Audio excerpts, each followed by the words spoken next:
বাঙালি আর মিষ্টি এই দুটো কথাকে আলাদা করে ভাবাই যায় না, তাই না?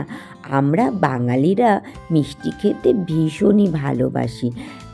দুপুরে খাবার পর বলো, রাতের খাবার পর বলো, যদি একটা করে মিষ্টি হয়ে যায় তাহলে কিন্তু আমাদের বেশ ভালোই লাগে। তো সেজন্য ভাবলাম যে আজকে তোমাদের সঙ্গে একটা চটজলদি মিষ্টির রেসিপি শেয়ার করি। নমস্কার বন্ধুরা, তোমাদের গোপিকা চ্যানেলে আরও একবার ওয়েলকাম। সবাই কেমন আছো? আশা করি তোমরা সবাই খুব ভালো আছো, আর তোমাদের ভালোবাসাতে আমিও ভালো আছি। আজকে মিষ্টি বানাবো এই চায়ের কাপ মেপে। তো সেজন্য এই চায়ের কাপ মেপে আমি নিয়ে নেব 1 কাপ দুধ। তার জন্য আমি কড়াই বসিয়ে দিয়েছি গ্যাসের চুলায়। এইটা আমি কিন্তু গরুর দুধ 1 কাপ নিচ্ছি। দুধটা আমি আগের থেকেই ফুটিয়ে রেখেছিলাম। তোমরা চাইলে প্যাকেট দুধও ব্যবহার করতে পারো। নিচ্ছি 1/2 কাপ চিনি। চিনিটা কিন্তু মিষ্টিটা কিন্তু সম্পূর্ণ তোমাদের উপর নির্ভর করবে কতটা মিষ্টি খেতে চাও। তবে খুব বেশি মিষ্টি হয়ে গেলে কিন্তু একদমই ভালো লাগবে না। তো সেজন্য 1/2 কাপ চিনি দিয়েছি 1 কাপ দুধে। এভাবে চিনি আর দুধটাকে ভালো করে ফুটিয়ে নেব। চিনি আর দুধ যখন ফুটে ফুটে অনেকটা কমে আসবে, ঠিক সেই সময় আমি মিশিয়ে দেব 1 কাপ গুঁড়া দুধ। দুধটাকে আমি একবারে মিশাবো না, অর্ধেকটা মেশানোর পর আগে গরুর দুধের সাথে ভালো করে এটাকে মিশিয়ে নেব। আর গ্যাসের আঁচটা কিন্তু লো টু মিডিয়ামে থাকবে। হাই আছে কিন্তু এই মিষ্টি রান্না করলে কিন্তু মিষ্টিটা পুড়ে যাবে। নেড়ে নেবার পর আমি বাকি আবারও পাউডার দুধটা মিশিয়ে দিলাম। এভাবে করে মিশিয়ে আস্তে আস্তে করে করতে হবে, একদমই আস্তে করতে হবে। তাড়াহুড়ো করলে কিন্তু চলবে না, তাহলে কিন্তু মিষ্টিটা খেতে ভালো লাগবে না। দুধের সাথে পাউডার দুধটাকে এমনভাবে মেশাতে হবে যাতে কোনো রকম ডলা বেঁধে না থাকে, একদম যেন লিকুইডের মতো পরিণত হয়, তাহলে মিষ্টিটা খেতেও বেশি ভালো লাগবে। ডলা হয়ে গেলে সেটা ভালো লাগবে না। তো সেজন্য ভালো করে একদম নেড়ে চেড়ে নিতে হবে, যেমন একটা ক্রিম ক্রিম ভাব আসে। এর মধ্যে মিশিয়ে দিচ্ছি আমি অল্প একটু পরিমাণে বাটার। তো বাটার দিয়ে আবারও এটাকে ভালো করে নেড়ে চেড়ে নেব। দেখতেই পাচ্ছ এটা কিন্তু হয়ে আসার মুখেই কড়াই থেকে ছেড়ে আসছে। আর একটু ভালো করে শুকিয়ে নেব এটাকে। যেভাবে আমরা আটার ডো তৈরি করি ঠিক সেভাবেই কিন্তু এইটা তৈরি হবে।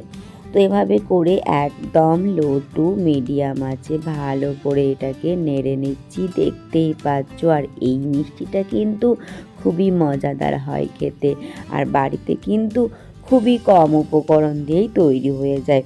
তো দেখতেই পাচ্ছ কড়াইয়ের গা ছেড়ে দিয়েছে, একদম তৈরি হয়ে গেছে। এরপর গ্যাসের চুলাটা বন্ধ করে দিয়েছি। আমি একটা বোর্ডের মধ্যে নিয়েছি, হাতে একটু বাটার নিয়েছি। আর এটা কিন্তু একটু গরম গরম অবস্থায় মাখলে ভালো হয়।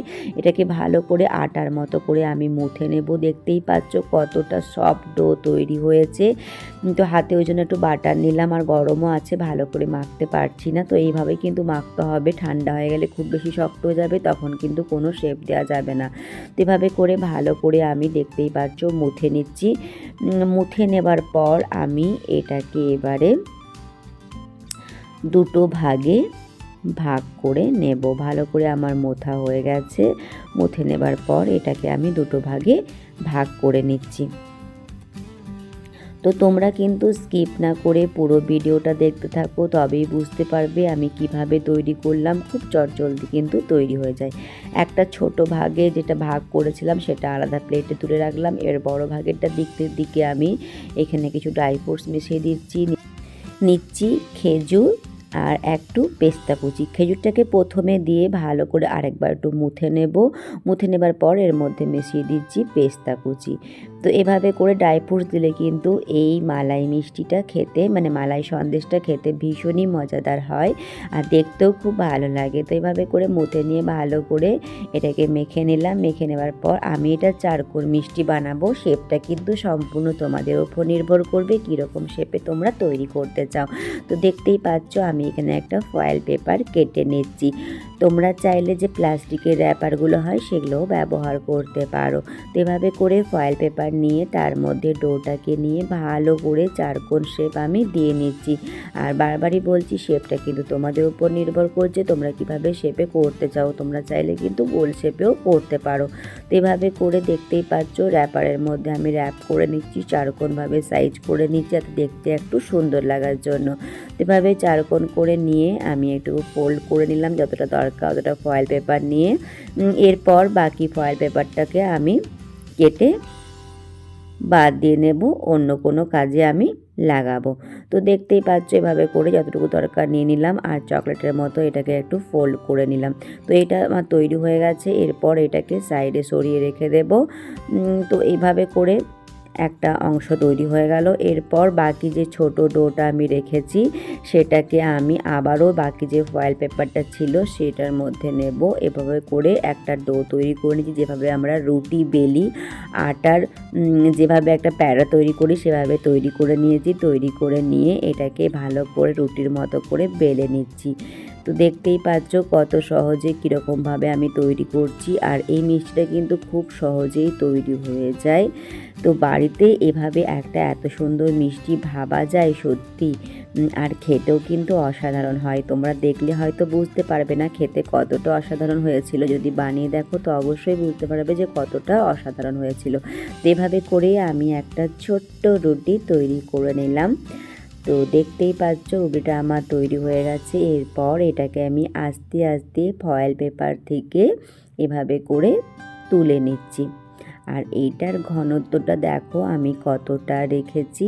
এভাবে করে তোমরা একটা রুটি তৈরি করে নেবে। আর ঘনত্বটা কিন্তু এভাবে আছে, দেখতেই পাচ্ছ। তো এরপর কি করব, আগে যেটা আমি এভাবে করে ফোল্ড করে চারকোণ সাইজে চকলেটের মতো বানিয়ে প্যাক করে রেখেছিলাম সেটা এখান থেকে খুলবো।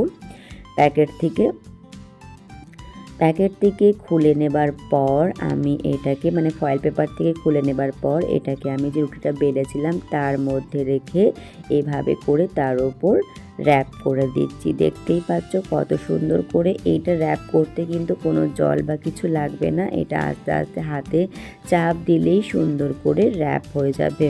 তো এভাবে করে সুন্দর করে আমি র্যাপ করে নিলাম।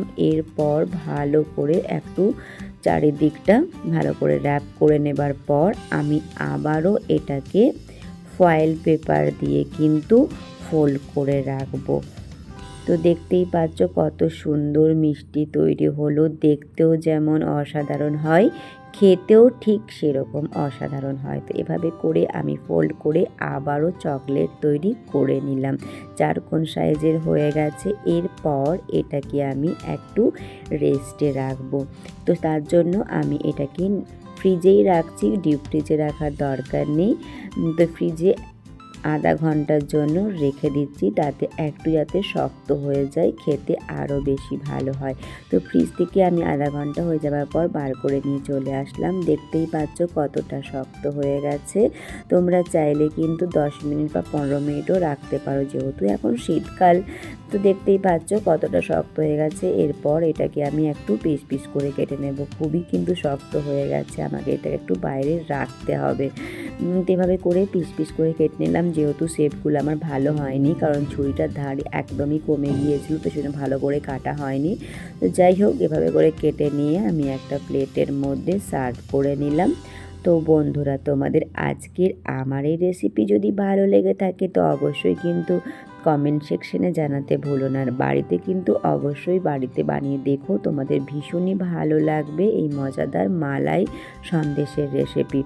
নতুন বন্ধুদের কাছে অনুরোধ রইল আমার চ্যানেলটিকে সাবস্ক্রাইব করে পাশে থাকা বেল আইকনটি অবশ্যই অন করে দিও, তাহলে আমি যখনই ভিডিও দেব সেই নোটিফিকেশান তোমাদের কাছে পৌঁছে যাবে। ভিডিওটা যদি কোনো অংশে তোমাদের ভালো লেগে থাকে তাহলে অবশ্যই কিন্তু লাইক, কমেন্ট, শেয়ার করতে একদমই ভুলো না, কারণ তোমাদের ভালো ভালো কমেন্টের অপেক্ষায় তো আমি সব সময় থাকি, সেটা তোমরা সবাই জানো।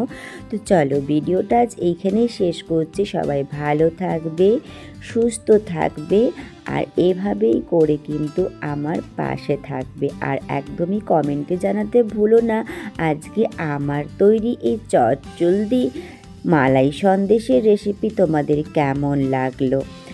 তো শুরুর থেকে শেষ পর্যন্ত আমার সাথে থাকার জন্য, আমার হাত ধরার জন্য তোমাদেরকে অসংখ্য অসংখ্য ধন্যবাদ। সবার কাছ থেকে এভাবে বিদায় নিলাম। আবারও দেখা হবে নতুন একটা ভিডিওতে।